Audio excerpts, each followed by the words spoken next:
All right, so when you retire or quit your crappy old job, these three things are going to happen, and they're going to take you by surprise. The first one is that they're going to challenge you. These will be your colleagues. Your colleagues are going to say, "What? You're only 58, Brenda. You can't do that.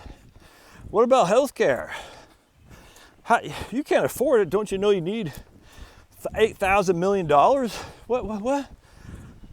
And you're going to say, of course, like, how do you know what I need? How do you know what I need?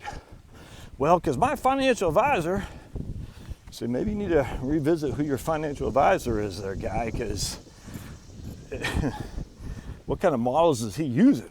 What kind of spending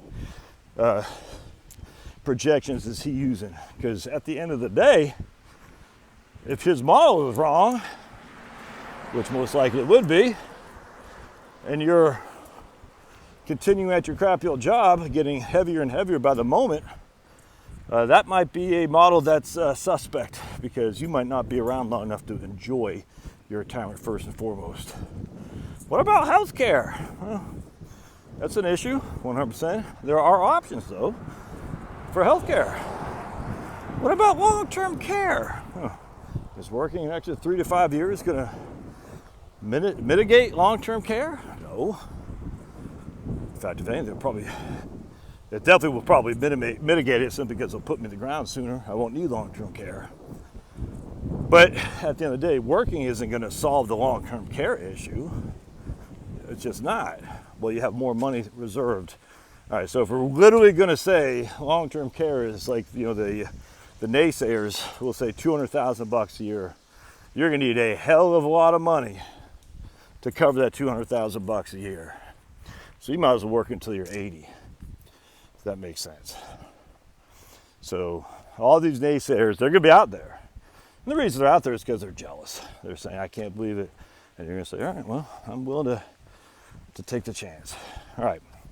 Just remember, whenever you go against the majority, inherently they turn their guns and their ire on you. Because you're the majority. The reason they're the majority is because that's what everybody else is doing. You know what I'm saying? It's all the cool kids. Which is the whole thing with the masks. If people just would have stood up, people would not put them on. But because everyone else put them on, people put them on. It's actually frustrating. But it's the nature of human nature, man. We know this. All right, so they're going to mock you, they're going to laugh at you, they're going to ridicule you, they're going to criticize you, and they're going to call you stupid. Just be prepared for those fireballs sent at you. Part two, mostly among management, they're going to ignore you. Let's just say someone near and dear to my heart, a couple of her friends just quit their crappy old jobs to go into other firms, which are going to pay significantly more and give better work conditions. And after years and years of basically hard labor, I don't mean hard labor breaking backs, but I mean hard labor doing paperwork, sometimes on the weekends, 16 hours a day during some certain times of the year, the boss had just said, all right, see you. Make sure you get this work done before you leave. And the people are like, that's it? Yeah. You're persona non grata now. How dare you leave us behind? How dare you? I had a lady when I was working, and it's funny because when I quit, she was pissed off that I quit. She goes, what? Yeah, what? And yet the day before, she was all up my butt for I did something in her eyes that was wrong, and she was like, I don't know, this might not work out. You're not. I can't. But she was like all pissy. I was like, okay. I forgot what I did. I think I actually rescheduled an appointment or something like that. And the client was fine with it, and for some reason she got all upset by it. I was like really not happy with me. I think I got stuck in the airport on a Sunday afternoon, and or something like that. I wasn't going to get in Monday morning like I anticipated for the appointment. I think that's what it was, because flying to the Northeast from Atlanta. Anyway, so she was really upset on that Monday, really not happy with me. And so the next morning, I said, yeah, I'm done here. I told her, and she was upset by that. I was like, I can't win for losing. At one point, you're thinking about it basically putting me on a probationary status. Now that I tell you I'm leaving, you're all mad by that. What the hell is this going about? Anyway, it's kind of funny. But most bosses just like, whatever, see you. How dare you leave us behind? And you're gonna be like stunned. You're like, I mean, of all the time and energy I gave to this company, and this is it. They don't care. I was talking to a guy the other day, or he emailed me, I think.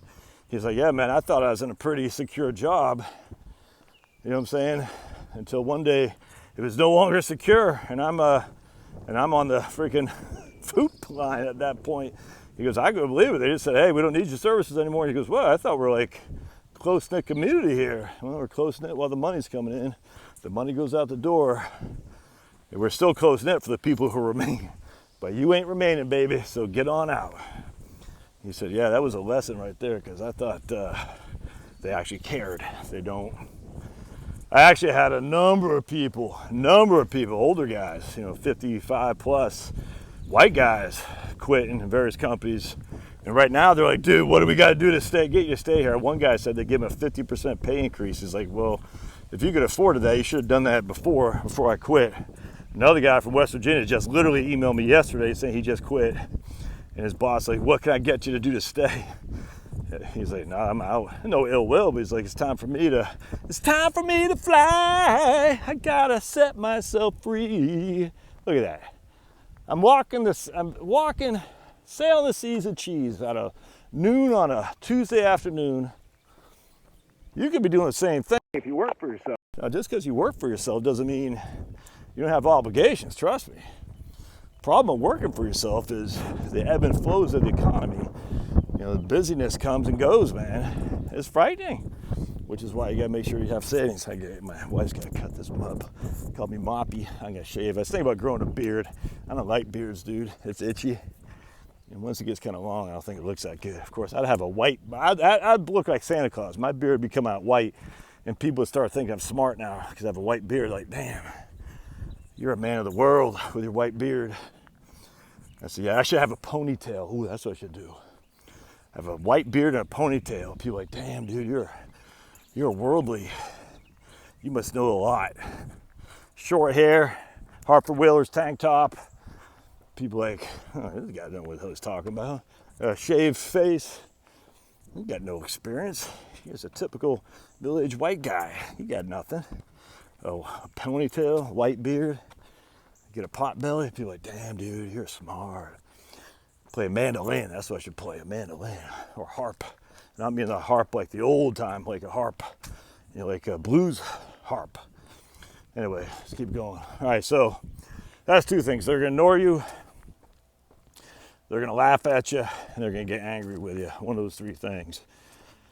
And then when you leave, what's gonna happen is you have people reaching out to you that will see how it shakes out for you and want to follow your tracks. Most likely. Sometimes not. A lot of times they will. They'll say, man, I can't believe you had the guts to do it. And you're going to say, how's it going? And you're going to say, good. You're glad you did it. Should have done it sooner. And then they're going to say, oh, man, maybe you can help me. And you're going to try to help them. But the problem is they're not going to leave. They're just not. Most people are stuck on stupid. The devil they know. It's just that simple, man. The devil they know. And I don't blame them. It's easy to just say, hey, this ain't great, but it could be worse. That's sad. When people are just not happy. God didn't put us in here to be little, freaking, to not follow the parable of the talents. He put us in here to exploit the brain he gave us. And exploitation is not a negative connotation at all. It's to use what he had given you, his talents. And by just doing the same thing over and over, waiting for the future so you can finally hang it up. I mean, look, everyone's circumstance is different. I'm not going to yell at you. I'm just saying, have you actually thought this through, man? Other than listening to some naysayers who don't know what the hell they're talking about. No? All right, something to think about. Love to hear your thoughts. We'll see you.